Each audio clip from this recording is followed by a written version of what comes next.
إن الحمد لله نحمده ونستعينه ونستغفره ونؤمن به ونتوكل عليه ونعوذ بالله من شرور أنفسنا ومن سيئات أعمالنا من يهده الله فلا مضل له ومن يضلل فلا هادي له وأشهد أن لا إله إلا الله وحده لا شريك له وأشهد أن محمدا عبده ورسوله أما بعد فإن خير الحديث كتاب الله وخير الهدي هدي محمد صلى الله عليه وسلم وشر الأمور محدثاتها وكل محدثة بدعة وكل بدعة ضلالة وفي رواية وكل ضلالة في النار فأعوذ بالله من الشيطان الرجيم بسم الله الرحمن الرحيم ولقد نصركم الله ببدر وأنتم أذلة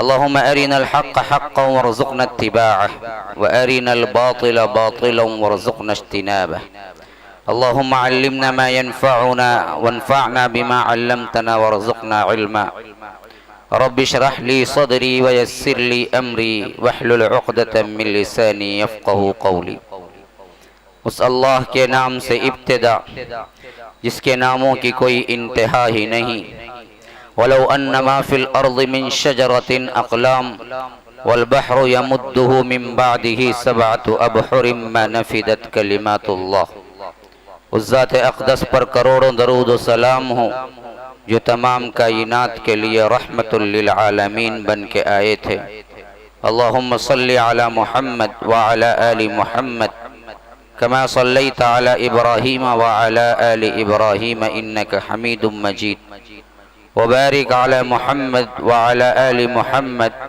كما باركت على إبراهيم وعلى آل إبراهيم إنك حميد مجيد برادران اسلام، واجب الاحترام بزرگوں، دوستوں، عزیز ساتھیوں، لائق احترام ماں اور بہنوں،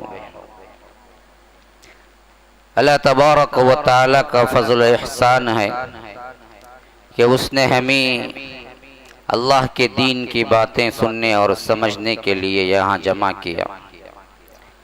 تقریباً جمعہ سے میں حیدرآباد میں ہوں اور مختلف پروگراموں کے ذریعے آج کا یہ پروگرام میرے دورے کا آخری پروگرام ہے۔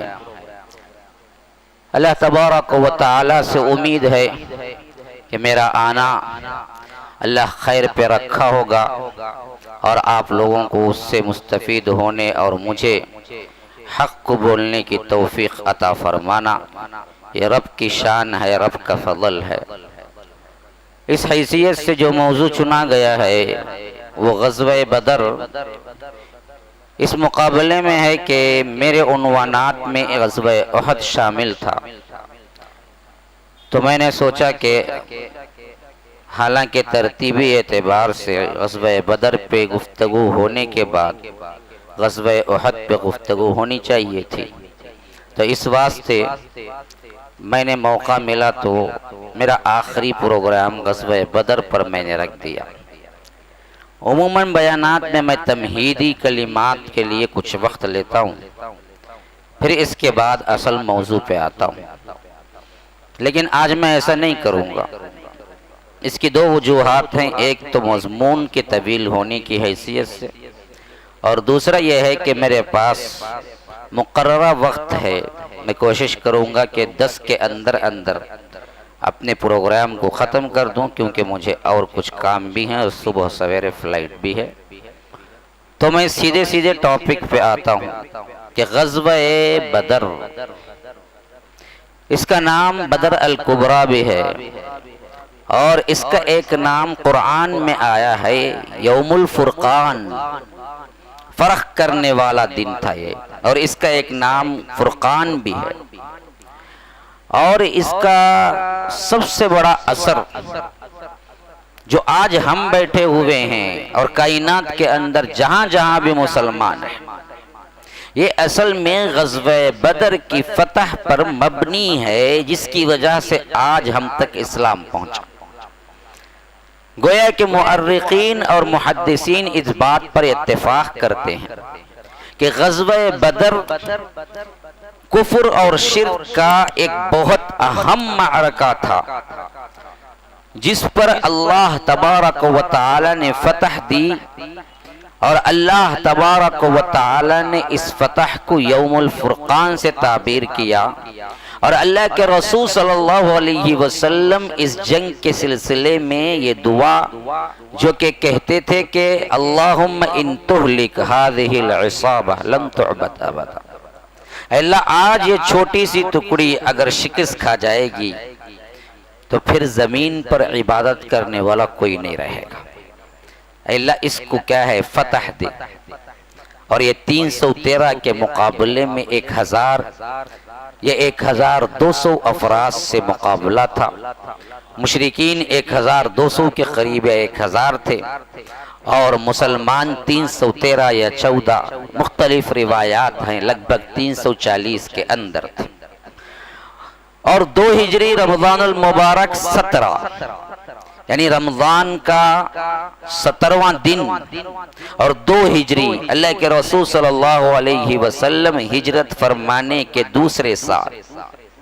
اور آپ کو معلوم ہونا چاہیے کہ رمضان المبارک کے روزے بھی 2 ہجری ہی میں فرض ہوئے، گویا کہ یوں سمجھو کہ رمضان المبارک کے روزے جس سال فرض ہوئے اسی سال بدر بھی پیش آئے، تو یاد رکھو کتنا کٹھن مرحلہ ہے۔ اور دوسری بات جو سمجھنے کی ہے وہ یہ کہ جو جنگیں اسلامی اعتبار سے اللہ کے رسول صلی اللہ علیہ وسلم کے دور مبارک میں ہوئی، کیا وہ دہشت گردی تھی یا عام جنگیں تھی جیسا کہ نقصان انسانیت کا ہوتا ہے، یا کسی بامقصد طور پر قیام امن کے لیے بہت بڑی کوشش تھی؟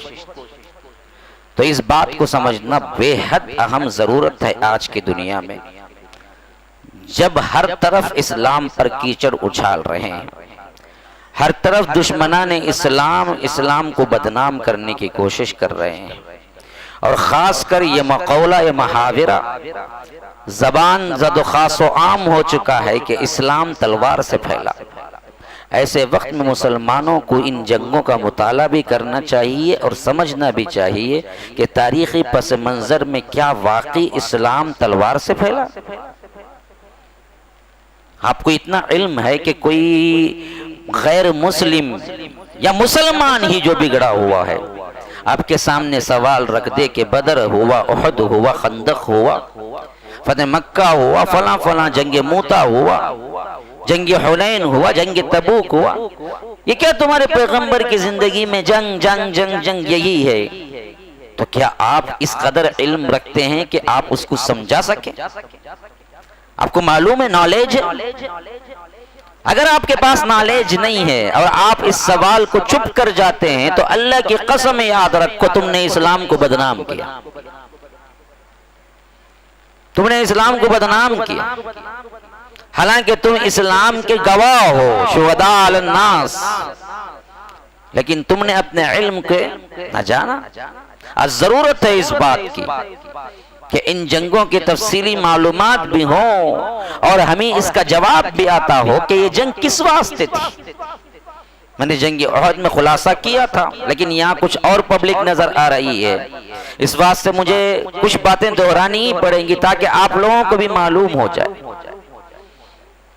اچھی طرح سمجھ لیجئے، جنگ جتنی بھی ہوئی ہیں اللہ کے رسول صلی اللہ علیہ وسلم کے دور مبارک میں، اور میں تو یہاں تک کہتا ہوں کہ اسلامی سلطنت اور خلفائے راشدین کے زمانے میں وہ جنگ دہشت گردی نہیں تھی، قتل و غارت گری نہیں تھی، بلکہ قیام امن کے سلسلے میں جنہوں نے خوف دہشت پھیلائی تھی اس کی قیام کے لیے تھی، امن کے، ورنہ تو اللہ کے رسول صلی اللہ علیہ وسلم کا مزاج نہ جنگی تھا نہ اسلام کا مزاج جنگی۔ ایک سوال ہمیشہ ذہن میں رکھ لیجیے، کوئی مسلمان ادنا سے ادنا بگڑا ہوا ہی کیوں نہ ہو، کیا اس بات کی شہادت دے سکتا ہے کہ اسلام کے مزاج میں جنگ ہے یا امن ہے؟ آپ کیا جواب دیں گے اس کو؟ امن ہے یا جنگ ہے؟ کیا ہے؟ جنگ ہے؟ امن ہے، اتنا ڈرتے کیوں ہیں؟ بہت کمزور آواز آ رہی ہے۔ جنگ ہے یا امن ہے؟ امن ہے۔ تو جب امن ہے تو جنگ کیوں؟ جنگ کیوں ہوئی؟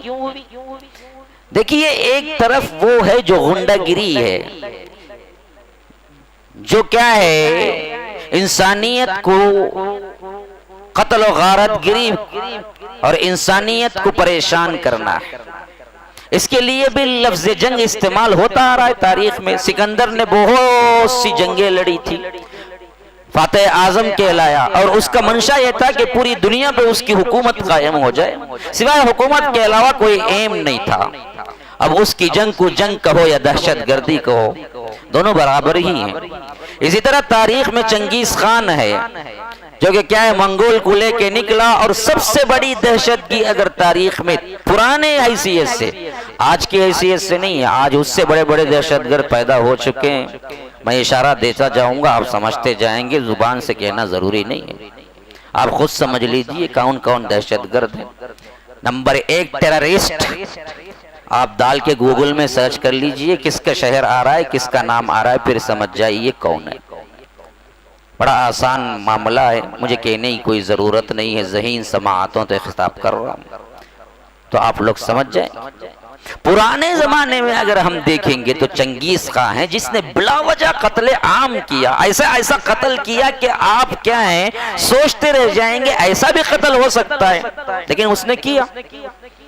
کسی شہر کو فتح کرتا تھا تو کہتا تھا کہ جتنوں کو قتل کیا ان کے سروں کو جمع کرو، خالی سر اتنے جمع ہوتے تھے کہ پہاڑ کے مانند ہوتے تھے، پھر اس پر اپنی کرسی رکھواتا تھا، پھر ان سہار کے ان کھوپڑیوں پہ بنے ہوئے تخت پہ بیٹھ کے شراب پیتا تھا، اور اپنے سپاہیوں کو حکم دیتا تھا کہ جن کو قتل کیا ہے کہ ان کے سروں کو لے کے ان کے مغز کو نکالو اور اندر شراب ڈالو اور پیالے کی طرح ان کے سروں کو استعمال کرو۔ ایسا عجیب انسان تھا، لوگوں کو مار کے خوش ہوتا تھا۔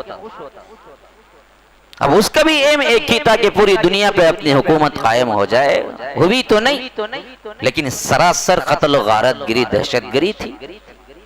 اسی طرح بہت سے لوگوں نے کیا ہے دنیا میں آئے جنہوں نے انسانیت کو کیڑے مکوڑوں کی طرح کیا کچل کے رکھ دیا، جس کا کوئی معاملہ ہی نہیں ہے۔ اور آج کے دور میں اٹھا لیجئے 1914 سے 1919 تک پہلے جنگ عظیم ہوئی، نہ ہم کو معلوم ہے یورپ کی تاریخ نہ انڈیا کی تاریخ، یہ سب سے بڑا مسئلہ ہے، نہ اسلام کی تاریخ، کوئی تاریخ ہمیں نہیں معلوم ہے کہ میں حوالہ دے کے گزر جاؤں تاکہ آپ کو بات سمجھ آ جائے۔ پہلی جنگ عظیم 1914 سے 1919 اور دوسری جنگ عظیم 1945 میں شروع ہوئی یا ختم ہوئی۔ تو یاد رکھیے ان دونوں جنگوں کے درمیان ہیروشیما اور ناگاساکی پر جو نیوکلیئر ویپن استعمال کیا گیا، آپ کو معلوم ہے وہ ایک بام سے تقریباً لاکھوں کی زندگیاں برباد ہو گئی، اور آج تک وہاں پر کوئی سبزہ نہیں اگتا، آج تک نہیں ہوتا، 60-70 سال ہو چکے ہیں، اور اس کے ساتھ ساتھ آج تک وہاں پر بچے پیدا ہوتے ہیں تو ہینڈیکیپ پیدا ہوتے ہیں، خالی ایک بام کا، ایک نیوکلیئر ویپن کا جو استعمال تاریخ میں ہوا، ابھی تک اس کے بعد نہیں ہوا۔ حالانکہ نیوکلیئر ویپن رکھنے والے کئی ممالک ہو چکے ہیں لیکن آج تک کوئی استعمال نہیں کیا۔ استعمال تاریخ میں ایک ہی مرتبہ ہوا تھا، اور جب بھی ہوا کہ وہ پوری انسانیت کو مڈور کے رکھ دیا، پوری انسانیت کا خاتمہ ہو گیا، حتیٰ کہ اس کے کیمیکلز آج بھی 60-70 سال گزرنے کے باوجود اس زمین پہ اتنے گہرے ہیں کہ کہتے ہیں کہ جانور بھی صحیح نہیں پیدا ہوتے، انسان کی نسل بھی صحیح نہیں پیدا ہوتی۔ تو اس میں کروڑوں لوگ چلے گئے، اور ہٹلر نے جب اپنی حکومت قائم کی تھی تو کہا جاتا ہے کہ خالی 2 لاکھ یہودیوں کو اس نے کیا ہے مادہ بنا کے پاس کر دیا، مارا نہیں اس نے، مارا نہیں، مارنا بہت حقیر کام ہے اس کے نزدیک۔ وہ اذیت دینے میں اتنا بڑا ماہر تھا کہ اس نے کیا ہے یہودیوں کو ایسڈ کے ذریعے پانی کر دیا، مادہ کر دیا، اور اس مادے کو جھاڑوں کے اگنے کے لیے کھاد جو ڈالتے ہیں اس طرح کھاد ڈال کے کیا ہے ان انسانوں کی ہڈیوں اور گوشت سے کیا ہے اس نے بہترین درخت پیدا کی، اور وہ واقعہ آج کا ہے بالکل 1900 کا۔ ہٹلر کی زندگی اٹھا کے پڑھ لیجئے، ان سب کو کسی نے دہشت گردی سے نہیں جوڑا، بلکہ کیا ہے، دنیا کی حکومتوں کو لالچ میں اور دنیا کی حکومتوں کو حاصل کرنے کے لیے لوگوں نے کیا، اس نام سے کیا ہے کہہ دیا، الگ کر دیا۔ لیکن جو باقاعدہ امن کے لیے کام ہوا اس کو دراصل کیا ہے دہشت گردی سے جوڑنے لگے، اور مسلمانوں کو نامعلوم تھا، علم نہیں تھا، جس کی وجہ سے یہ خود بھی جڑنے لگے، یہ خود بھی ڈرنے لگے، اور یہ خود ان کی زبانوں پہ آ گیا کہ ہاں جی ہمارا کیا ہے مسئلہ جنگ سے ہے اور اسلام تلواروں سے پہلے۔ اللہ کی قسم، اللہ کی قسم، اللہ کی قسم کھا کے کہتا ہوں، اگر اسلام تلوار سے پھیلتا تو آج ہندوستان کے اندر میجارٹی ہم ہوتے، مائنارٹی میں نہیں ہوتے۔ ہم نے بھی 800 سال حکومت کی ہے، اگر تلوار کے زور پہ ایک ایک کو مسلمان بنانا ہوتا تو آج ہندوستان میں کوئی دوسری قوم ہوتی ہی نہیں۔ 800 سالہ حکومت نے کسی ایک پر بھی کیا ہے تلوار رکھ کے اسلام قبول کرنے کے لیے مجبور نہیں کیا گیا، تو تب کہیں جا کے آج کیا ہے، ہم آج بھی مائنارٹی میں ہیں، دوسری اقوام میجارٹی میں ہیں۔ ہمارا تو پرسنٹیج 14 بھی نہیں ہے، 14 بھی نہیں ہے ہندوستانی عوام کے مقابلے میں، جبکہ ان لوگوں کا کیا ہے 80 پر 3، کسی کا 70 پر 3، ہندو اقوام کا 60 پر 3، ایسے آ رہا، دگنے تگنے بھی نہیں، اس سے بڑھ کے۔ جہاں 800 سال حکومت ہوتی، اگر تلوار سے پھیلتا تو کوئی دوسرے کو کیا مہلت ملتی؟ تو ایک خامخواہ ایک ایسا معاملہ ہے جس پہ ہمیں کیا ہے جھوٹ کو اتنی مرتبہ دہرایا گیا کہ سچ ہو گیا۔ اب سمجھو جتنی بھی اسلام کی جنگیں تھی وہ سب کے سب قیام امن کے لیے تھی، جس طرح پولیس بھی مارتی، غنڈہ گردی کرنے والا بھی مارتا ہے، لیکن ایک کا مسئلہ کیا ہوتا ہے، انسانیت کا قتل ہوتا ہے، دوسرے کا مسئلہ کیا ہوتا ہے، انسانیت کا بچاؤ ہوتا ہے۔ پولیس مارتی ہے لیکن کیوں؟ انسانیت کو بچاؤ کے واسطے، حفاظت کے واسطے۔ ہم خود دوڑے جاتے ہیں کوئی مسئلہ ہو گیا، کیوں؟ پولیس ہمیں حفاظت دیتی ہے اس واسطے، حالانکہ وہ بھی مارتی ہے۔ لیکن ہم کہتے ہیں کہ یہ مارنا ضروری ہے، کیونکہ جو لوگ چور ہیں، جو لوگ غنڈہ گری کر رہے ہیں، جو لوگ انسانیت کو نقصان پہنچا رہے ہیں، ان کے لحاظ سے کیا ہے، یہ ضروری ہے کہ ان پر کارروائی کی جائے، تو وہ لوگ اچھے لوگ ہیں۔ تو بعینہ اسی طرح اللہ کے رسول نے جس قیام عمل کے لیے کوششیں کی تھی، مکے سے جو قیام عمل کا عمل شروع ہوا تھا، مدینے میں جب وہ پختہ بنا اور امن کے قیام میں جو روڑے اٹکائے، جنہوں نے رکاوٹیں کی، ان سے قیام امن کے لیے جنگ لڑنی ہی پڑی، جو کہ آخری سیکشن تھا، جو کہ آخری پوائنٹ تھا، اس کے بغیر چارہ نہیں تھا۔ جہاں تک ہو سکے اللہ کے رسول نے اسے کیا ہے اگنور کیا، لیکن جب معاملہ قیام امن میں فساد کا آیا تو تب جا کے تلوار اٹھانی پڑی۔ گویا کہ اللہ کے رسول کا کام وہی تھا جو حفاظتی دستے کا کام اور پولیس کا کام ہوتا ہے، حفاظت کرنے کے لیے کیا، دہشت گردی سے اس کا کوئی تعلق نہیں۔ اب آپ کو بتاؤں واقعات کی حیثیت سے آپ سمجھ جائیں اچھی طرح، 13 سالہ نبوی زندگی جو کہ مکے میں گزری تھی، اس میں انہوں نے کیا کیا سہا، حتیٰ کہ اللہ کے رسول کو بھی مارا گیا۔ ایک مرتبہ ابو جہل نے اللہ کے رسول کے چہرے مبارک پہ تھوک دیا، ایک مرتبہ اللہ کے رسول صلی اللہ علیہ وسلم کو مارنے کی کوشش کی گئی، اور عقبہ بن ابی معیط نے اون کی اوجھڑی لا کے سر پہ رکھ دیا جب نماز پڑھ رہے تھے، اور اللہ کے رسول سجدے سے سر اٹھا نہ سکے اور ان کی سانس رکنے لگی، یہاں تک کہ ابو بکر دوڑتے آئے، انہوں نے کیا ہے اس بوجھ کو ہٹایا۔ ایک مرتبہ ابو جہل نے اللہ کے رسول صلی اللہ علیہ وسلم جب نماز پڑھ رہے تھے، چادر گردن میں ڈال کے اس زور سے کھینچی کہ اور زیادہ کھینچتا تو سانس رکتا تھی، اس حد تک اللہ کے رسول کو اذیت دی گئی۔ یہ خالی اللہ کے رسول کو نہیں، یہ سب سے کم تر ہے، بقیہ صحابہ کو تو آگ پہ لٹایا گیا، مارا گیا۔ حضرت خباب کے تو پیٹ کی تمام چربی اور تمام گوشت کو کیا ہے آگ نے کھا لیا، لیکن اللہ کے رسول نے اجازت نہ دی کہ اس کے مقابلے میں ہاتھ اٹھاؤ، ہاتھ کو باندھنے کا حکم دیا، مار کھاؤ، مار نہیں کر سکتے۔ تمہیں یہ پوری زندگی کیا ہے ہاتھ نہیں اٹھانا ہے، اسی وجہ سے حضرت خباب نے جب کیا ہے حد ہو گئی ان لوگوں کی تو اللہ کے رسول سے آ کے کہا کہ اللہ کے رسول کیا آپ ان لوگوں کو بد دعا نہیں کرتے؟ مار کا بھی نہیں، صرف بد دعا کا ذکر کیا تو بھی اللہ کے رسول نے کہا کہ اب خباب کیا تم اتنی جلدی پریشان ہو گئے، اتنے بے صبرے ہو گئے؟ پچھلی امتوں پر تو کیا ہے دفنا کر آگ سے چیر دیا گیا تب بھی وہ اف نہ کیے، اور تم اتنی جلدی؟ تو پورے 13 سال کفو ایدیکم، اپنے ہاتھوں کو باندھ کے رکھے ہو، ہاتھ نہ اٹھانا، مار کھاؤ، مارنا نہیں۔ یہاں تک کہ جب یہاں سے ہجرت کر کے مدینہ گئے، کیوں مدینہ گئے جی؟ مکے میں رہنا دو بھر کر دیا مشرکین مکہ نے اپنی دہشت گردی سے، تو اللہ کے رسول نے حکم دیا کہ ظلم سہتے سہتے ایک حد ہوتی ہے، وہ حد بھی پار ہو چکی، اب تم مدینہ ہجرت کر جاؤ۔ تو مدینہ ہجرت کی ہے۔ مدینہ پہنچنے کے بعد بھی ان مشرکین مکہ نے خاموش نہیں بیٹھا، بلکہ وہاں سے بھی ساز باز شروع کر دی اور مدینے میں بھی حملہ کرنے کی تیاریاں شروع کر دی۔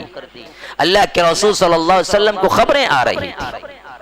ہاں، سیدنا سعد ابن معاذ جو کہ مدینے کے بڑے سرداروں میں سے ایک تھے، وہ ایک مرتبہ عمرہ کرنے کے لیے مکہ گئے تو اتفاق سے ابو جہل کی ملاقات ہو گئی۔ کہا کہ جو لوگ مکے سے گئے تھے اور ہمارے دشمن تھے تم نے ان کو پناہ دے دی، اگر تم فلاں کے مہمان نہ ہوتے تو میں تم کو مکے سے باہر نکلنے نہ دیتا اور تم کو قتل کر دیتا۔ دیکھیے کیسی دھمکیاں ہیں۔ مدینہ گئے، مدینے کے لوگوں نے سپورٹ کی، اللہ کے رسول صلی اللہ علیہ وسلم کو مدینے میں کیا ہے رکوایا، لیکن اس کی سزا مدینے والوں کو مل رہی ہے کہ ابو جہل کہہ رہا ہے کہ تم نے کیوں پناہ دی ان لوگوں کو، ہم تمہارے خلاف بھی جنگ کریں گے۔ تو جنگ کی نیتیں مدینہ پہنچنے کے بعد سے ہی مشرکین مکہ کی ہو چکی تھی۔ ادھر اللہ کے رسول کے انصاف کا یہ حال تھا کہ اللہ کے رسول صلی اللہ علیہ وسلم کبھی کبھی ان لوگوں کی حرکتیں دیکھنے کے لیے چھوٹے چھوٹے دستے یا چھوٹے چھوٹے ٹکڑیوں میں اصحاب کو بھیجتے تھے کہ دیکھو ان بدبختوں کے کوئی جنگی چال تو نہیں ہے۔ تو ایسے ہی عبداللہ ابن جہش کے ساتھ چند آدمیوں کو اللہ کے رسول صلی اللہ علیہ وسلم نے بھیجا کہ جاؤ دیکھ کے آؤ مدینے کے اطراف میں امن تو ہے، کوئی ایسی کاروائی تو نہیں ہو رہی ہے کہ یہ لوگ ہم پر حملہ کریں یا انسانیت کا قتل عام کریں، دیکھ کے آؤ۔ کہا کہ دیکھ کے آؤ، لیکن عبداللہ ابن جہش نے دیکھنے کے کام سے تھوڑا سا آگے بڑھ گئے، یعنی وہ جب دیکھ کے بارڈر پہ پہنچے مدینے کے اور مکے کا بارڈر لگ رہا تھا تو دیکھا کہ چند آدمی فوجی شکل میں کچھ کام کر رہے ہیں۔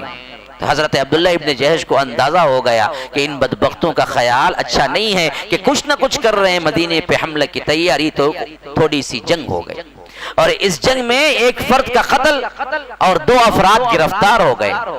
گویا کہ مدینے والوں کی فتح ہوئی، مکے والوں کی شکست ہوئی، اور خوشی خوشی عبداللہ ابن جہش کیا ہے اللہ کے رسول صلی اللہ علیہ وسلم اس سے بہت خوش ہوں گے، میں نے کیا ہے ان قیدیوں کو لے آ کر ثابت کر دیا کہ دشمنان اسلام کیا کر رہے ہیں، ہم نے برابر کا نوٹس لیا ہے۔ لیکن ادھر حال یہ تھا کہ جب یہ دونوں قیدی لے کے اللہ کے رسول کے پاس پہنچے تو اللہ کے رسول نے چہرہ پھیر لیا، غصہ ہوئے، کہا کہ عبداللہ میں نے تمہیں جنگ کا تو حکم نہیں دیا تھا، کیوں قید کیا ان کو؟ میں نے صرف تمہیں یہ کہا تھا کہ دیکھ کے آؤ، نگرانی کے لیے بھیجا تھا، اور تم نے تو کیا ہے ایک کو قتل کر دیا، دیکھو قیدی بن کے لائے، یہ تو مجھے اچھا نہیں لگا۔ عبداللہ بن جہش کانپ گئے، کہا کہ اللہ کے رسول میں تو اسلام کے لیے کیا، اور اتفاق سے وہ مہینہ کیا حرام مہینوں میں سے ایک تھا، اور ان کو شبہ تھا کہ ابھی حرام مہینے شروع نہیں ہوئے، اور آپ کو معلوم ہونا چاہیے کہ حرام مہینے پورے 4 ہیں، ذوالقعدہ، ذوالحج، محرم، یہ 3 مل کے آتے ہیں، اور درمیان میں ایک مہینہ رجب کا ہے۔ ہمیں تو کیا ہے عربی کیلنڈر ہی نہیں معلوم، ہم کو کیا معلوم جنوری فروری سب کو معلوم ہے، ہمیں کیا معلوم؟ ہم تو اپنے تاریخ سے بھی بے وقوف بن گئے، اس واسطے دنیا ہمیں بے وقوف بنا گئی۔ 4 مہینے حرام مہینے ہیں جس میں جنگ نہیں ہو سکتی ہے، جاہلیت میں بھی تھے، اسلام نے بھی اسے باقی رکھا۔ 3 تو مل کے آتے ہیں، ذوالقعدہ، ذوالحج، محرم۔ ابھی شوال کے بعد جو آئے گا ذوالقعدہ، اس کے بعد ذوالحج، محرم، یہ تینوں مہینے حرام۔ لیکن درمیان میں ایک مہینہ آتا ہے رجب، اور رجب کب آتا ہے؟ محرم، صفر، ربیع الاول، ربیع الاخر، جمادی الاولی، جمادی الاخری، رجب، شعبان۔ جمادی الاخری اور شعبان کے درمیان رجب ہے، اور رجب کا 1ویں تاریخ تھی، چاند نظر نہیں آنے کی وجہ سے انہوں نے سمجھا کہ جمادی الاخری کی آخری 30واں دن ہے۔ ان کو غلط فہمی ہو گئی عبداللہ بن جحش کو کہ انہوں نے قتل کر دیا، لیکن جب آئے تو واپس بہت بڑا پروپیگنڈا کر دیا ان لوگوں نے، یہ تو ایسا نبی ہے جو حرام مہینوں کا بھی خیال نہیں کرتا، اس میں بھی جنگ جاری رکھ دی، تو دہشت گردی کو پھیلاتا ہے۔ یوں صحابہ کے اندر لان تان ہونے لگی۔ ہاں وہ جو ہے نا جی آج کا بھی ماحول، ہم آہ بھی کرتے ہیں تو ہو جاتے ہیں بدنام، وہ قتل بھی کرتے ہیں تو چرچا نہیں ہوتا۔ یہی حال اس وقت سے، آج کا مسئلہ نہیں، یہ اس زمانے سے بھی یہی مسئلہ تھا کہ ہم کو کیا ہے، چھوٹے سے کام کو بھی کیا ہے ہائی لائٹ کر کے کیا ہے بدنام کر دیا جاتا، حالانکہ حق پہ ہوتے ہیں، لیکن برا جو دوسرا کرتا ہے، بڑی سے بڑی برائی ہو جائے کہ چھپا دیتے ہیں۔ یہی حال تھا، غلط فہمی کی وجہ سے، اور اللہ کے رسول کا حکم بھی نہیں تھا، لیکن جنگ ہو گئی، ایک آدمی مارا گیا، 2 کو قیدی بنا کے لے آئے، جو اللہ کے رسول راضی بھی نہیں تھے، لیکن پروپیگنڈا یہ ہو گیا کہ مسلمان تو ایسا ظلم کرتے ہیں کہ حرام مہینوں میں بھی کام کرتے ہیں، حرام مہینوں میں بھی جنگ کرتے ہیں۔ خود اللہ کے رسول نے بھی اس صحابی سے تھوڑا سا ناراضگی کا اظہار کیا تو عبداللہ ابن جحش اپنے آپ کو سر پکڑ کے بیٹھ گئے کہ میں کہاں جاؤں، میں تو اسلام کی وحدانیت کے لیے کیا، آج تو کیا مجھے ملامت کر رہے ہیں صحابہ بھی۔ اللہ کو ان کی یہ ادا بہت پسند آئی، اللہ نے ان کے فیور میں آیت اتار دی، یسألونک عن الشہر الحرام قتال فیہ قل قتال فیہ کبیر وصد عن سبیل اللہ وکفر بہ واخراج اہلہ منہ اکبر عند اللہ والفتنۃ اکبر من القتل۔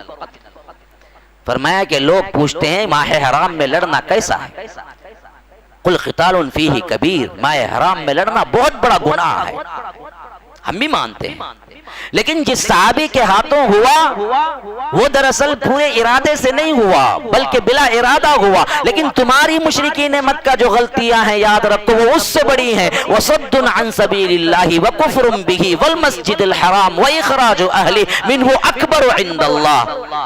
تم نے اسلام کے راہ میں روڑے اٹکائے، تم نے مسجد حرام سے صحابہ کو نکالا، تم نے اللہ کے راہ میں کام کرنے والوں سے لڑائی موڑ لی، اور کفار اللہ تبارک و تعالیٰ کے باغی بنے۔ یہ سب کام اللہ کے نزدیک حرام مہینوں سے لڑنے سے زیادہ فتنے والے ہیں۔ والفتنۃ اکبر من القتل، قتل سے زیادہ فتنہ برپا کرنا زیادہ گناہ ہے۔ اللہ تبارک و تعالیٰ نے عبداللہ ابن جحش کی فیور میں آیت اتاری اور مشرکین مکہ کو بتایا کہ بدبختو، جہاں تم انگلی بتا رہے ہو اپنے معاملے میں جھانک کے دیکھو، تمہارے ہی کیا ہیں بغاوتوں سے تمہارے دامن جھلی ہو چکے ہیں۔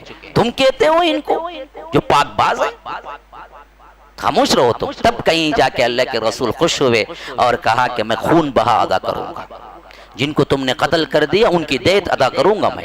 کتنا امن ہے دیکھو، جنگ کا ماحول ہے، اللہ کے رسول نہ ادا کرتے تو کوئی پوچھنے والا نہیں تھا، لیکن کہا کہ جس کافر کو تم نے مار دیا میں اس کا معاوضہ جو دیت کہتے ہیں، خون بہا کہتے ہیں، اس زمانے میں 100 اونٹ تھے، 100 اونٹ یا 100 اونٹ کی قیمت اللہ کے رسول نے اپنی طرف سے ادا کی کہ غلطی سے مارا گیا۔ اور 2 قیدی جو بن کے آئے تھے، اللہ کے رسول نے کہا کہ فوراً ان کو کھول کے چھوڑ دو، یہ قیدی نہیں ہے۔ یہ جنگ بدر سے بالکل متصل واقعہ ہے۔ جب یہ معاملہ ہو گیا مشرکین مکہ نے تو کیا ہے اس پر بہت بڑا کیا ہے جذبات کو بھڑکانے کا کام کیا۔ دیکھو آج ہمارا ایک بندہ بے قصور مارا گیا، اگر ہم خاموش بیٹھ جائیں گے تو مسلمان ایسے ہی کریں گے، فلاں کریں گے، خلاف کہہ پورے مشرکین عرب کو ایسے گرما دیا گیا کہ سب مل کے تیار ہو گئے کہ اگر وہ کچھ بھی نہ کریں گے تو بھی ہم جا کے مدینے پہ حملہ کریں گے۔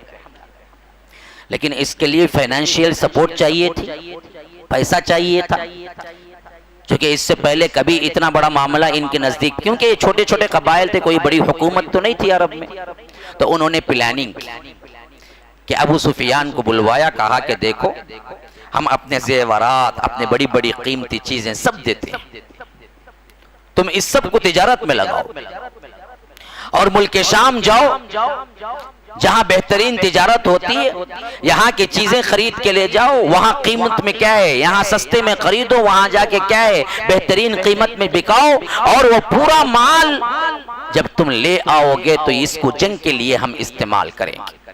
گویا کہ اقتصادی پلاننگ بھی دیکھیے مشرکین کے پہلے سے بہترین پلاننگ ہے، اور آج ہم سو رہے ہیں، ہم کو کیا ہے کھانے پینے سے فرصت نہیں ملتی، تو ہم کیا پلاننگ کریں گے، ہم کیا تیاری کریں گے، ہم کیسے سوچ بوجھ اپنی قوم کو کیسے بچانا ہے، مسلمانوں کو کیسے آنا ہے، کیسے حکمت عملی سکھانا ہے، نہ ریڈنگ، نہ پڑھنا، نہ لکھنا، نہ قرآن، نہ حدیث، نہ دنیاوی علوم، نہ دینی علوم، کچھ نہیں ہے ہمارے پاس۔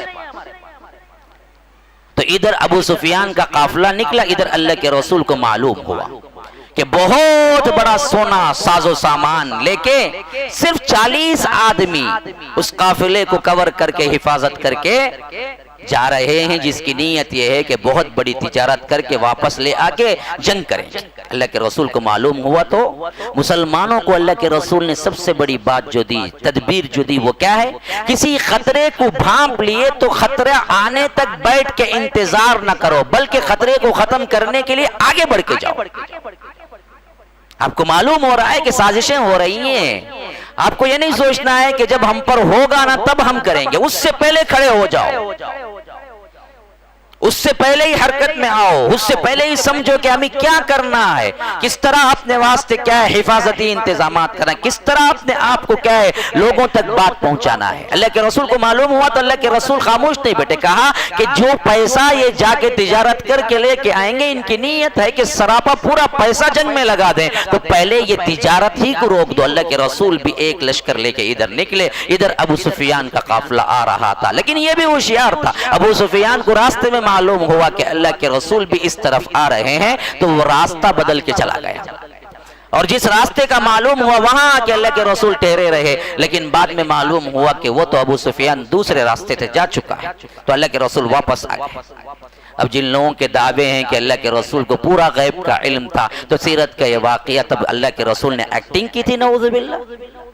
جب معلوم تھا کہ راستہ بدل کے وہ جائے گا تو اسی راستے میں پہنچ جاتے، مس ہی نہیں ہوتا۔ 40 ہی آدمی تھے، 40 ہی آدمی تھے، 40 آدمیوں کو قبضہ کرتے اور پورا سونا لے کے آ جاتے، نہیں معلوم تھا، اسی وجہ سے وہ سونا لے کے وہ نکل گیا۔ غرض کے جہاں اس کی تجارت کرنی تھی وہاں تجارت کر کے وہ بہترین طور پر سامان سے لیس ہو کے واپس جب آ رہا تھا، تب پھر اطلاع ملی کہ یہ سب پھر واپس آ رہا ہے، تو اللہ کے رسول صلی اللہ علیہ وسلم کو بھی اطلاع ملی۔ لیکن ابو سفیان اس وقت بڑا ہوشیار تھا، آگے چل کے صحابی بن گئے، لیکن اس وقت مشرکین کے سرداروں میں سے ایک تھے،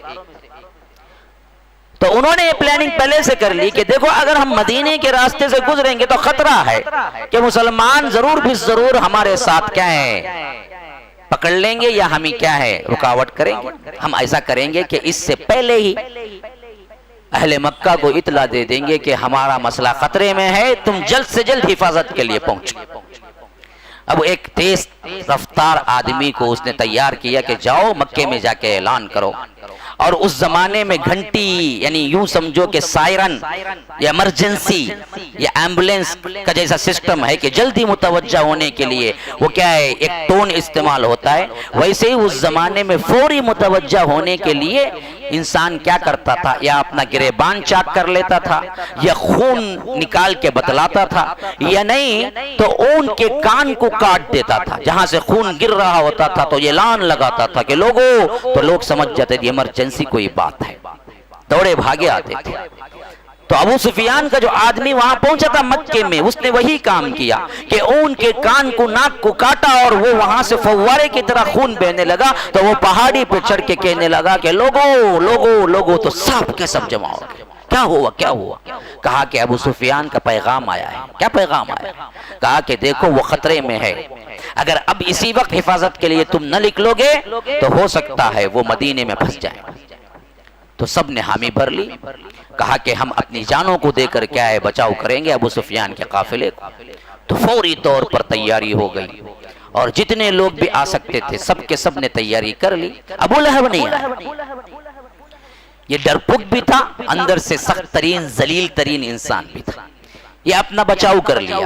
ابو جہل کمانڈر بن گیا پورے فوج کا. 1000 کی فوج نکلی، پوری تمطراق سے نکلی. ہاں، فحاشی، اوریانی، شراب، ڈانس، گانا بجانا، جہاں جاتے کیا ہے چھا جاتے. 1000 لوگ ہیں نا جی، اس زمانے میں 1000 لوگ بہت بڑی بات تھی. اس سے پہلے 1000 لوگ اکٹھا نہیں ہوئے تھے. تو یہ نکل گئے مکے سے. اور ادھر اللہ کے رسول صلی اللہ علیہ وسلم اس قافلے کو پکڑنے کی نیت سے جو صحابہ اس وقت تیار تھے ان کو لے کے نکلے. راستے میں معلوم ہوا کہ اس وقت بھی وہ بچ کے نکل گیا. اللہ کے رسول صلی اللہ علیہ وسلم کے آنے سے پہلے ہی وہ راستہ پار کر چکا تھا. تو اللہ کے رسول صلی اللہ علیہ وسلم نے سوچا کہ اب تو یہ بچ کے نکل گیا، ہمیں بھی پلٹنا ہے. لیکن اسی میں معلوم ہوا کہ یہ تو بچ کے نکل گیا، لیکن اس کو بچانے کے لیے جو قافلہ نکلا، جو 1000 افراد کے جو لوگ نکلے مکے سے، وہ لوگ واپس نہیں گئے. وہ لوگ مدینے پہ حملہ کرنے کے لیے آگے بڑھ رہے ہیں. اب تو اللہ کے رسول صلی اللہ علیہ وسلم نے وہیں پڑاؤ کر لیا. اب ان کے درمیان باتیں ہونے لگی. یہ جو 1000 افراد نکلے تھے ابو سفیان کے قافلے کو بچانے کے لیے، ان کے اندر 2 ٹکڑے ہو گئے. ایک ٹکڑی نے کہا کہ دیکھو، اصل مقصد ہمارا تھا کہ ابو سفیان کے قافلے کو بچانا. اب تو وہ بچ نکلا، مکے کے قریب پہنچ چکا ہے، پیغام آ گیا، تو اب ہمیں لڑائی کیوں، واپس پلٹنا چاہیے. جو اچھے لوگ تھے کچھ، انہوں نے کہا کہ واپس پلٹنا چاہیے. لیکن جو سردار تھا، شیطانوں کا بھی سردار تھا، ابو جہل نے کہا کہ ہرگز نہیں. جب ہم نکل چکے ہیں تو اپنی شان و شوکت، اپنی دھاک بٹھا کے آئیں گے اور مدینے تک پہنچ کے 10 دن قیام کریں گے. کسی کو دم مارنے کی مجال نہ ہوگی. کوئی ہمارے سامنے آئے گا تو اڑا دیں گے، پھر اس کے بعد ہم شان و شوکت کے ساتھ واپس آئیں گے. اب ہم مدینہ، ہم مکہ واپس نہیں جائیں گے. لوگوں نے بہت سا سمجھایا بھی، ایسا نہ کرو. جو لوگ مکے سے گئے ہیں مدینہ، وہ تمہارے ہی اپنے کزن ہیں، بھائی ہیں، قریشی لوگ ہیں، ہم بھی قریشی ہیں. ان کو چھوڑ دو، وہ تو الگ چلے گئے، بستی ہی چھوڑ کے چلے گئے. وہ اپنے مذہب کے اعتبار سے جو کر رہے ہیں کرنے تو، ان کے پیچھے کیوں پڑ گئے ہو؟ اس نے کہا کہ نہیں، تم سب بزدل ہو. اب یہ بزدلی کا تانا عرب برداشت نہیں کر سکتا تھا. تھوڑا پانی تھا. یہ بزدلی کا تانا عرب برداشت نہیں کر سکتا تھا. پھر تو پورے کے پورے متفق ہو گئے، 1000 کے 1000. کہا کہ ہم بزدل نہیں ہیں، چلو جنگ کرنا ہے تو کریں گے ہم بھی. تو اب یہ ابو سفیان کا قافلہ تو بچ نکلا، وہ مکہ پہنچ گیا. اور ادھر یہ لوگ بدر پہنچ گئے. اب اللہ کے رسول صلی اللہ علیہ وسلم ابھی بدر پہ نہیں پہنچے. معلوم ہوا کہ وہ قافلہ تو گیا، لیکن یہ لوگ جنگ کرنے کی نیت سے آ گئے ہیں. تو اللہ کے رسول صلی اللہ علیہ وسلم نے اسی وقت صحابہ کو بلایا، مشورہ کیا کیا کرنا چاہیے، تمہارا ارادہ کیا ہے. حضرت ابو بکر اٹھے، کہا کہ اللہ کے رسول، آپ اگر ہمیں حکم دے آگ میں کود جائیں تو ہم کود جائیں گے، سمندر میں ڈوب جائیں تو ڈوب جائیں گے. آپ جیسے چاہیں ہمیں استعمال کریں، ہمیں کوئی پرواہ نہیں ہے اپنی جان کی. اگر ہم کو مقابلہ کرنا ہے تو ہم مقابلہ کریں. اللہ کے رسول نے کہا کہ لوگوں، مجھے رائے دو، مجھے رائے دو. نبی ہے پھر بھی مشورہ کر رہا ہے. یہ سبق ہے مسلمانوں کو کہ کام مشورے سے کیا کرو، تنہا نہ کیا کرو. مشورے میں اللہ کی مدد ہوتی ہے. آج چھوٹی چھوٹی کیا ہے مجلسوں اور کمیٹیوں اور مسجد کے چھوٹے چھوٹے کیا ہے ہماری کمیٹیوں کے اندر یہ بات بڑے ہی کیا ہے صدمے کی ہے کہ کوئی ایک پوسٹ مل جائے تو بس کسی کی نہیں گنتا، میرا ہی چل رہا. سب ناراض ہو رہے ہیں. نہیں جی، میں پریزیڈنٹ ہوں، جو چاہے کروں گا. یاد رکھیے یہ چیز ہمیں برباد کر گئی. مشورے سے جب کام ہوتا ہے تب سب کا سپورٹ ہوتا ہے، سب کو دل کو لگتا ہے کہ بھائی ہم نے بھی کیا ہے تائید کی، ہم کو بھی کیا ہے دل کے ساتھ خلوص کے ساتھ ملنا چاہیے اس میں. حالانکہ نبی کو کوئی مشورے کی ضرورت نہیں تھی، وہ تو حکم الہی کا پابند تھا، کس سے کوئی مشورہ کرنے کی کیا ضرورت تھی. لیکن مشورہ کیا، کہا کہ کیا کیا جائے. حضرت عمر نے بھی ایسے ہی الفاظ کہے کہ اللہ کے رسول آپ جو چاہیں حکم دے ہم کرنے کے لیے تھے. لیکن اللہ کے رسول نے کہا کہ لوگوں مجھے مشورہ دو. تب انصار کو سمجھ آیا کہ اللہ کے رسول دراصل جواب چاہتے ہیں مہاجرین سے نہیں انصار سے. کیوں؟ اصل میں انصار سے معاہدہ اس بات پر ہوا تھا کہ اللہ کے رسول ہم آپ کے جان کی اور آپ کے عزت کی، آپ کے مال کی، سب کی حفاظت کریں گے جب تک آپ مدینے میں رہیں گے. تو مدینے کی شرط پر معاہدہ ہوا تھا. اب اللہ کے رسول مدینے سے باہر تھے تو اللہ کے رسول کلیئر کرنا چاہتے تھے کہ انصار کا جو معاہدہ تھا وہ مدینے کے اندر تھا اور بدر مدینے کے باہر ہے. تقریباً کیا ہے 70 کلومیٹر یا 70 میل دور ہے فاصلہ مدینے سے. بدر کا مقام جا کے دیکھ لیں، یہ تو دور تھا. تو یہاں سپورٹ کرنا انصار کی ضرورت انصار کے معاہدے میں نہیں تھا. تو اللہ کے رسول چاہتے تھے کہ یہ لوگ کھل کے بول دیں کہ ان کا کیا ہے. تو یہ بات کو بھانپ گئے سید الانصار حضرت سعد نے. انہوں نے کہا کہ اللہ کے رسول شاید آپ ہم سے جواب چاہتے ہیں. اللہ کی قسم میرا بھی وہی جواب ہے جو ابو بکر کا جواب ہے. آپ اگر ہمیں حکم دیں کہ سمندر تک جائیں اور وہاں پر ڈوب جائیں تو بھی ہم تیار ہیں. آپ کو ہم جیسے چاہے آپ حکم دیں ہم عمل کرنے کے تیار ہیں. حتیٰ کہ مقداد تو اٹھے. مقداد بن اسود بھی انصاری سرداروں میں سے ایک بڑے انہوں نے کہا کہ اللہ کے رسول بے فکر رہیے. بنی اسرائیل کی طرح جیسے موسیٰ کو انہوں نے جواب دیا تھا کہ اذهب انت وربك فقاتلا انا هاهنا قاعدون، کہ تم اور تمہارا رب لے کے لڑو، ہم یہاں بیٹھ کے انتظار کرتے ہیں. ہرگز ہم وہ جواب نہیں دیں گے. ہم جہاں تک جانا ہے، ہم جہاں تک آپ حکم دیں گے وہاں تک جائیں. تو اللہ کے رسول صلی اللہ علیہ وسلم کا چہرہ کھل اٹھا. کہا کہ پھر تو کیا ہے ہمیں آگے بڑھنا ہے. تو بدر کے مقام پہ دونوں آگے بھاگ بالکل دو بدو. 17 رمضان المبارک کا دن تھا. اللہ کے رسول صلی اللہ علیہ وسلم کو اطلاع ملی کہ یہاں پر 1000 آئے ہیں. اور یہ کیسی اطلاع ملی؟ صبح سویرے اللہ کے رسول صدیق اکبر کو لے کے نکلے کہ دیکھیں کہ دیکھیں خود کر رہے ہیں. کمانڈر ہو تو ایسا ہو، بڑا ہو تو ایسا ہو. ہمارا مسئلہ بالکل الٹا ہو. جو بڑا ہوتا ہے سب سے پیچھے ہوتا ہے، سامنے کرتا ہے دوسروں کو. تم جاؤ ممبروں کو سامنے. یہ کب آئے گا؟ آخری میں. اللہ کے رسول کا معاملہ بالکل الٹ تھا. ہر کام میں خود اتر کے کرتے تھے، آگے خود رہتے تھے. جب انکوائری کا مسئلہ تھا تو خود آگے آئے. صدیق اکبر کو لیا، ادھر ادھر دیکھنے لگے کہ کیا نیوز ہے، کہاں تک قافلہ پہنچا ہے، کہاں تک یہ لوگ جنگ کی نیت میں ہیں، ان لوگوں کی تعداد کیا ہے. تو ایک بوڑھا آدمی جا رہا تھا. اللہ کے رسول صلی اللہ علیہ وسلم نے اسے بلا کے کہا کہ تمہیں کچھ خبر پہنچی ہے کہ فلاں دن مکے سے لوگ نکلے تھے، وہ کتنے ہیں اور کہاں ہیں؟ بوڑھا تو بوڑھا ہوتا ہے، چڑچڑا ہوتا ہے. وہ غصے میں آ گیا. کہا کہ تم کو کیوں کہوں میں؟ اللہ کے رسول کو پہچانتا تو نہیں تھا. پہلے تم بتاؤ کہ تم کہاں سے ہو، تم کیوں پوچھ رہے ہو، پھر میں بتاؤں. اب اللہ کے رسول صلی اللہ علیہ وسلم کو تو بتانا نہیں تھا کہ میں کون ہوں. جنگ کا مسئلہ تھا نا جی، اس میں کچھ رازداری ہوتی ہے نا، ویسے بتلا دیں. اللہ کے رسول نے کہا کہ دیکھو ہم کون ہیں، کہاں سے ہیں، ہم ضرور تمہیں بتلائیں، لیکن پہلے تم بتلا دو کہ تمہارے پاس کیا کیا خبریں ہیں.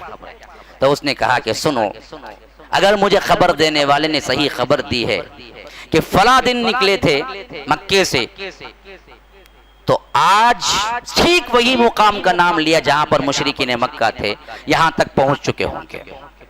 پھر اس نے کہا کہ اگر مجھے خبر دینے والے نے صحیح خبر دی ہے تو معلوم ہوا کہ وہ ایک دن 10 اونٹ کاٹتے ہیں کھانے کے لیے اور ایک دن 9 اونٹ کاٹتے ہیں کھانے کے لیے. تو اس حیثیت سے میرا اندازہ یہ ہے کہ یہ لوگ 900 سے 1000 کے درمیان ہیں. تو اللہ کے رسول نے دونوں معلومات حاصل کر لی کہ جو لوگ لڑنے کے لیے آ رہے تھے وہ 1000 کے قریب تھے اور فلاں مقام تک پہنچ چکے تھے. اب اللہ کے رسول صلی اللہ علیہ وسلم کی باری تھی کہ وہ بتائیں کون ہے. تو اللہ کے رسول نے کہا کہ دیکھو ہم سب پانی سے ہیں، اور ایک کہہ کے آگے بڑھ گئے. وہ بوڑھا بکتا رہا کہ کون سے پانی سے، کہاں کے پانی سے، کون سے کنویں کے پانی سے. لیکن اللہ کے رسول نے بالکل سچ کہا، وجعلنا من الماء كل شيء حي، ہر جاندار کو ہم نے پانی سے بنایا. یہاں دو معنی الفاظ استعمال کیے اللہ کے رسول. یہ جنگ میں جائز ہے، ہاں بیوقوف نہیں بن جانا ہے سب کا سب. حکمت بھی کوئی چیز ہوتی ہے. تو اللہ کے رسول نے ایسا جواب دیا کہ سچ بھی تھا، اس کی سمجھ میں بھی نہیں آتا تھا. اور یہ کہ آگے بڑھ گئے. پھر اللہ کے رسول صلی اللہ علیہ وسلم نے کیا صف بندی اختیار کی. ایک ایک کو کھڑا کیا کہاں کہاں کھڑا کرنا ہے. جب یہ لوگ بالکل آمنے سامنے آ گئے کہ جسے کہتے ہیں مبازرت، دعوت مبازرت. مبازرت کا معنی یہ ہے کہ جنگ شروع ہونے سے پہلے ایک فرد نکلتا ہے اور اسی کے مقابلے میں دوسرے لشکر سے، مخالف لشکر سے ایک فرد نکلتا ہے. پہلے فردی جنگ ہوتی ہے، پھر اس کے بعد عام لڑائی ہوتی ہے. فردی جنگ میں ہی کوئی جیت جاتا ہے تو اسی وقت ان کے اوپر دھاک بیٹھ جاتی ہے.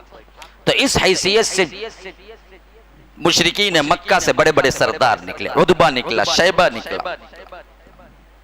اس نے کہا کہ ہے کوئی ہمارے مقابلے میں آنے والا؟ تو ادھر سے 4 انصاری صحابی نکلے، ادھر سے 4 لوگ نکلے. جب آمنے سامنے ہوئے تو انہوں نے پوچھا کہ تم کون ہو؟ کہا کہ ہم انصاری ہیں. کہا کہ ہم اپنے بھائیوں سے لڑنا چاہتے ہیں، تم سے کوئی لڑائی نہیں. ہمیں ہمت ہے تو قریشیوں کو بھیجو، ہم قریشیوں سے لڑنا چاہتے ہیں. تب اللہ کے رسول صلی اللہ علیہ وسلم نے کہا کہ حمزہ تم اٹھو. حضرت ابو عبیدہ سے کہا کہ تم اٹھو. حضرت علی سے کہا کہ تم اٹھو.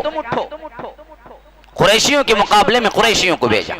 جاؤ اب ان سے مقابلہ کرو. ولید، عتبہ، شیبہ، ادھر 3 زبردست مقابلہ ہوا اور چند ہی لمحوں کے اندر تمام کفار کو چاروں کے چاروں کو چت لٹا دیا اور فتح کے ساتھ حضرت حمزہ، حضرت علی، حضرت ابو عبیدہ واپس آئے. اسی وقت دراصل ان پر دھاگ بیٹھ گئی کہ یہ تو کیا ہمارے کے پورے گئے. تب بھی ایک طرح کا کیا ہے خلیج جو تھی وہ 313 کی تعداد تھی. ہم تو بہت قلیل ہیں. اللہ کے رسول صلی اللہ علیہ وسلم نماز کے لیے کھڑے ہو گئے، سجدے میں سر رکھ دیا. ان کے لیے چھپر بنایا گیا تھا، ایک چھوٹا سا چھپر، جہاں پر اللہ کے رسول سجدے میں گرے ہوئے تھے، رو رہے تھے. حتیٰ کہ اس حد تک رقت آمیز رونا تھا کہ ابو بکر جب اندر داخل ہوئے تو دیکھا کہ اللہ کے رسول صلی اللہ علیہ وسلم کی چادر مبارک کندھے سے اتر کے گر گئی ہے اور اللہ کے رسول کو محسوس نہیں ہو رہا ہے، وہ سجدے میں پڑے رو رہے ہیں. حالانکہ اللہ کی راہ میں ہیں پھر بھی اترانا نہیں، اللہ کی اطاعت میں ہیں پھر بھی رو رو کے دعا مانگ رہے ہیں. کوئی معصیت میں نہیں ہے. آج ہم تھوڑا سا کچھ کام اچھا کر لیں تو کیا کر کے بیٹھ جاتے ہیں گویا کہ کیا ہے اللہ پر فرض ہو گیا کہ ہمیں جنت ہی دے.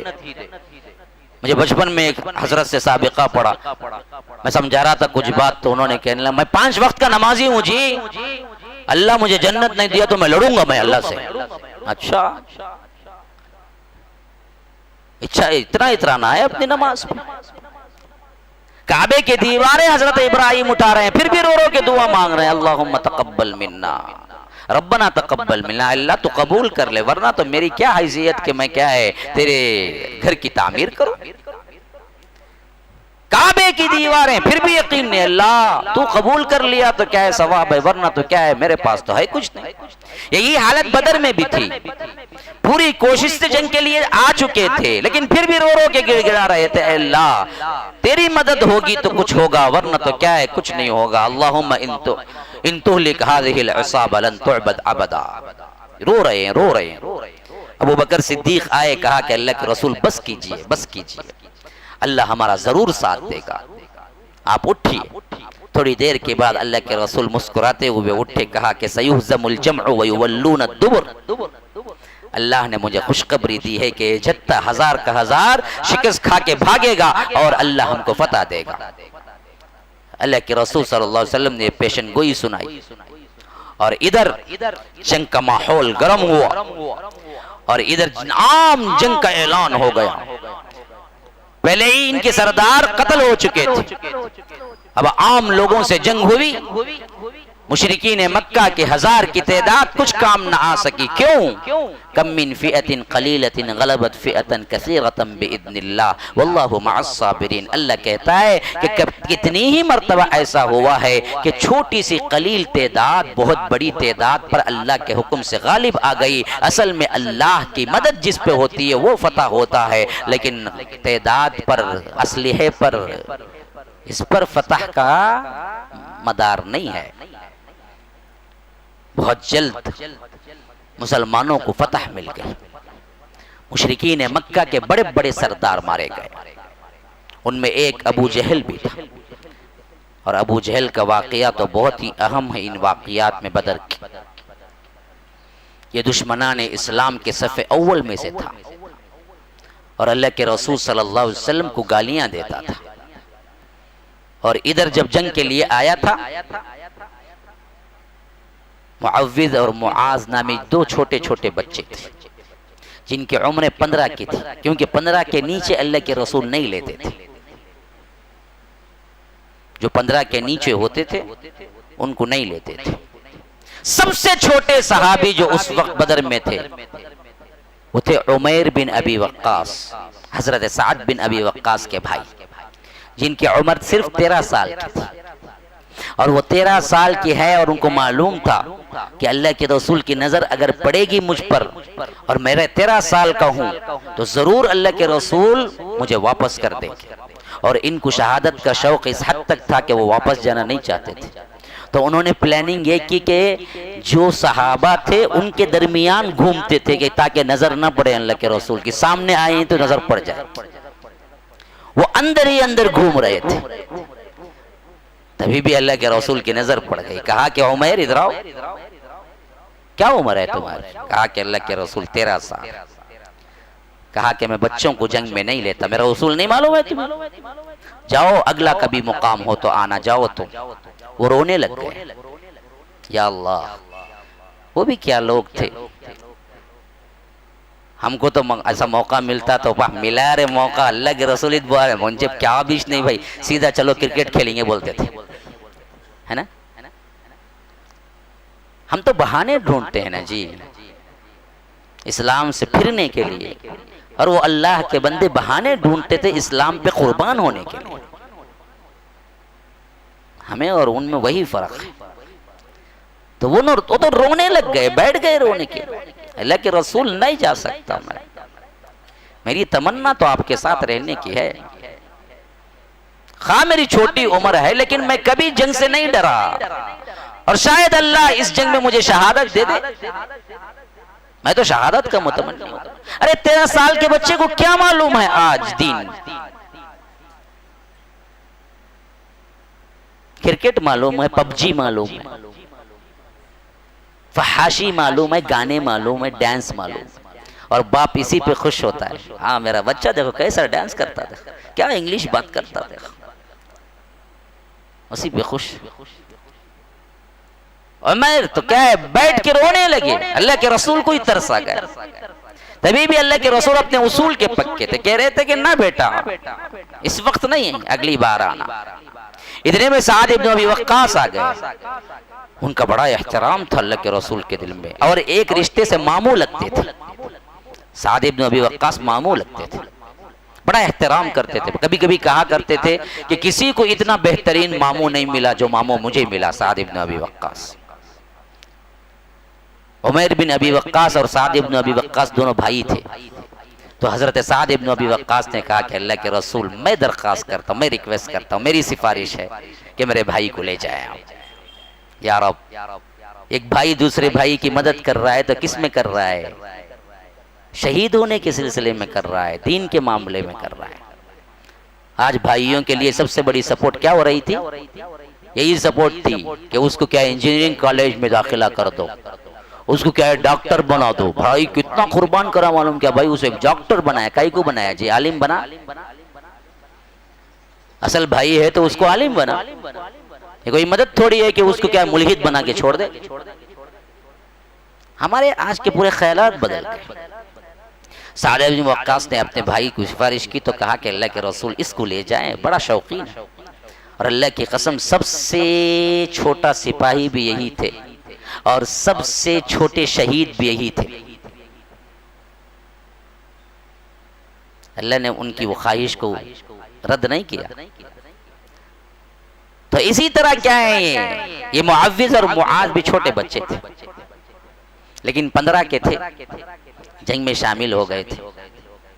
عبد الرحمن بن عوف کہتے ہیں کہ جب میں صف میں کھڑا ہوا دیکھا تو ادھر طرف ایک بچہ نظر آیا اور اس طرف بھی ایک بچہ نظر آیا. میں نے اپنے دل میں کہا کہ ارے کیا بات ہے, آج تو میں کمزوروں میں کھڑا ہو گیا, ادھر بھی چھوٹا بچہ ادھر بھی چھوٹا بچہ, پتہ نہیں حملے کو روک بھی سکیں گے یا نہیں. ابھی میرے دل میں ان بچوں کے بارے میں خیال ہی چل رہا تھا کہ دونوں بچے پلٹ کے میرے سے خطاب کرنے لگے, چچا جان ایک بات سنیے. میں نے سب سے پہلے ادھر پلٹا, پوچھا کہ کیا بیٹا کیا بات ہے. کہا کہ دیکھو یہ سامنے کے لشکر میں, مشرکین کے لشکر میں یہ ابو جہل کون ہے.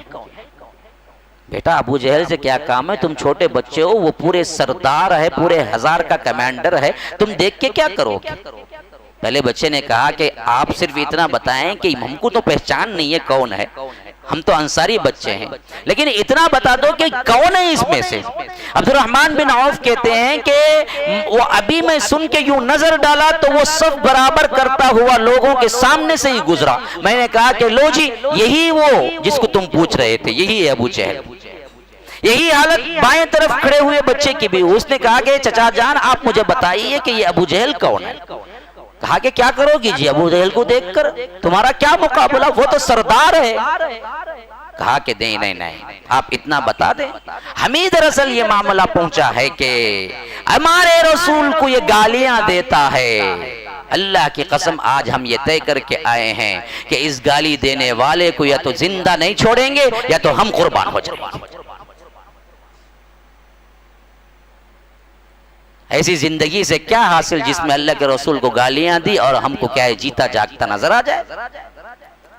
عبد الرحمن بن عوف کہتے ہیں کہ میں نے سمجھا کہ بچوں کی باتیں جوش میں, کہاں ابو جہل کہاں یہ بچے.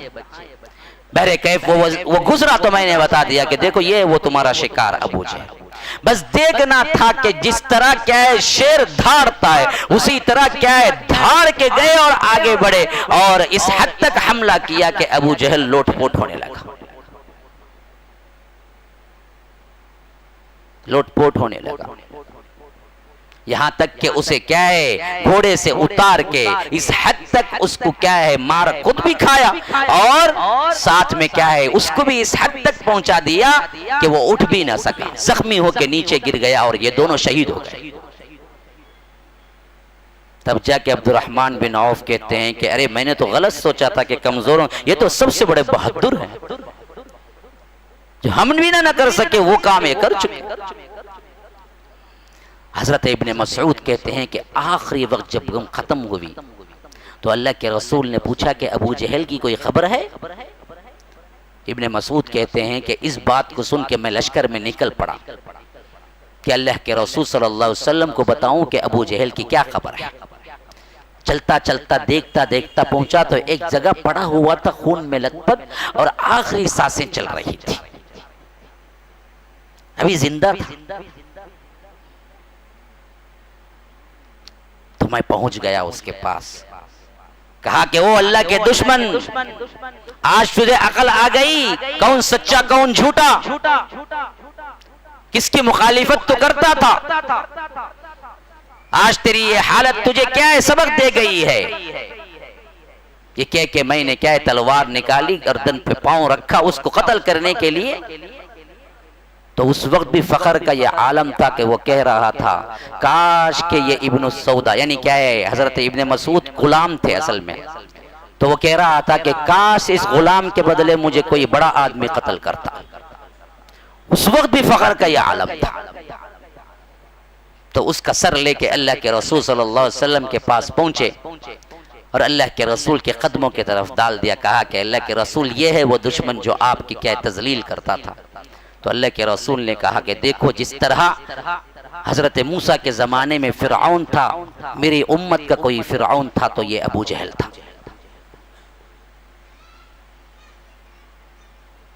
بڑی لمبی باتیں ہیں, بڑے واقعات ہیں, سنانے کے لیے 1 گھنٹہ کافی نہیں ہے.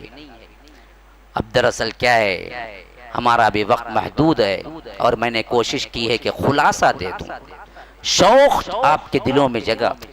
پھر آپ جائیے سیرت کی کتابوں میں پڑھیے، علم حاصل کیجیے. سب سے بہترین کتاب سیرت میں رحیق المختوم ہے، مولانا صفی الرحمن مبارک پوری کی رحمہ اللہ. ان کی کتاب لے لیجیے، انگلش میں بھی ٹرانسلیٹ ہو چکی ہے، دا سیل سیکٹر رحیق المختوم، یہ عربی نام ہے. اس قون من رحیق المختوم قرآن میں مطففین میں آیا ہے، اس نام سے انہوں نے سیرت لکھی. اتنی موٹی کتاب ہے، 500 صفحات ہے، 600 صفحات کی، بڑی اتھینٹک کتاب ہے. پورے سیرت کے مقالوں میں نمبر 1 انعام پائی یہ کتاب. آپ اس کو پڑھیں. میں نے کیا ہے شوق نکالا ہے، بقیہ کے واقعات خود پڑھیں سمجھیں. تو اللہ تبارک و تعالی نے 313 کو فتح دی اور 1000 مقابلے میں شکست کھا رہے. وجہ کیا ہے؟ ایمان ہے. وجہ کیا ہے؟ اللہ کا ڈر ہے. تو ہم کمزور ہونے سے یا ہماری تعداد کم ہونے سے ڈرنے کی کوئی ضرورت نہیں مسلمانوں. ہمارے پاس اگر ایمان ہے، ہاں کروڑوں کی تعداد ہے لیکن ایمان نہیں ہے تو یاد رکھو پھر تو خطرہ ہے، پھر تو خطرہ ہے. تو صاحب ایمان بنو، صاحب ایمان. پورے جنگ کا خلاصہ یہ تھا کہ ادھر 313 تھے، ادھر 1000 تھے، اور مقتولوں کی تعداد اور حیران کن ہے. مسلمانوں میں سے 14 مقتول یعنی 14 شہید ہوئے اور مشرکین میں سے 70 مرے اور 70 قیدی ہوئے. گویا کہ بڑا خون نہیں بہا. آج تو چھوٹے چھوٹے دنگے فساد میں 70-100 لوگ مر جاتے ہیں.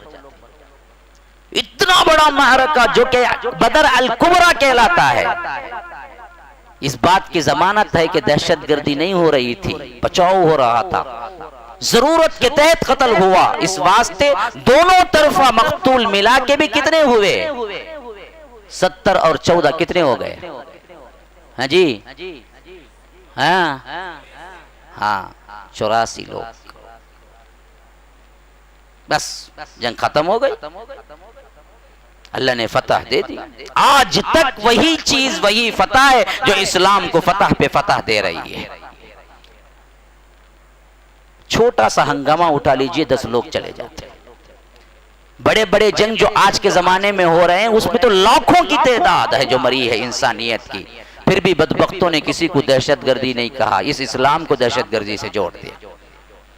یہ ڈوگلی پالیسی ہے، ڈبل سٹینڈرڈ ہے. حقیقت کی نظر دیکھا جائے تو کچھ بھی نہیں ہوا اور وہ ناگزیر حالات میں ہوا، جبکہ یہ خود جنگ کرنا ہی چاہتے تھے تب جا کے ہوا. تو ہر ایک جنگ کے خلاصے کو خود پڑھ کے تیاری کریں، سوچیں، تاکہ کبھی کوئی جواب ملنا ہو. کبھی تمہارے لیے کیا ہے کوئی چیز آزمائشی بن جائے، کوئی آدمی سوال کر رہا ہے آپ جواب دے سکیں. ٹھیک دیکھو یہاں پر لڑائی پہلے نہیں شروع ہوئی اور اللہ کے رسول قتل و غارت گری نہیں کیے. 13 سال ستائے گئے تھے تب بھی اللہ کے رسول صحابہ خاموش رہے. 14 سال خود آ کے پہنچ گئے تھے تب بھی خاموش رہے. گویا کہ نبوت کے 15ویں سال ہے جب کہ جنگ بدر پیش آئی تھی.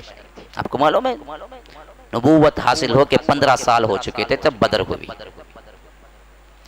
تو 15 سال سینے پہ پتھر رکھ کے ان لوگوں کے مار سہا. پھر کہیں جا کے کیا ہے اللہ نے جب اجازت دی تو بھی سب اس وقت کیا جب ان لوگوں کا ظلم حد سے بڑھ چکا تھا، ورنہ عام انسانوں کو قتل نہیں کیا. یہ ہے اللہ کے رسول صلی اللہ علیہ وسلم کے امن کو قائم کرنے کا پیغام، جو ہمیں کبھی شرمندہ ہونے کی ضرورت نہیں ہے. کوئی تلوار ولوار سے نہیں پھیلا، اگر کوئی کسی سے پھیلا تو اسلام اخلاق سے پھیلا. تو یہ اصل منشا ہے. تو غرض کہ اللہ تبارک و تعالی ہمیں کہنے سے زیادہ عمل کی توفیق عطا فرمائے. اللہ تبارک و تعالی ہمارے جہل کو دور کرے اور ہمارے علم میں اضافہ کرے. اللہ کے رسول کی سیرت سے محبت کرنے والا ہمیں بنا دے، اسلام کی تاریخ اور اسلام کے نمونے کو ہم پر کیا ہے اللہ تبارک و تعالی چلنے کی توفیق عطا فرمائے۔ ھذا وباللہ التوفیق، صلی اللہ وسلم علی نبینا محمد۔ اسأل اللہ لی ولکم ولسائر المسلمین من کل ذنب فاستغفروه انه هو الغفور الرحیم۔ والسلام علیکم ورحمۃ اللہ وبرکاتہ۔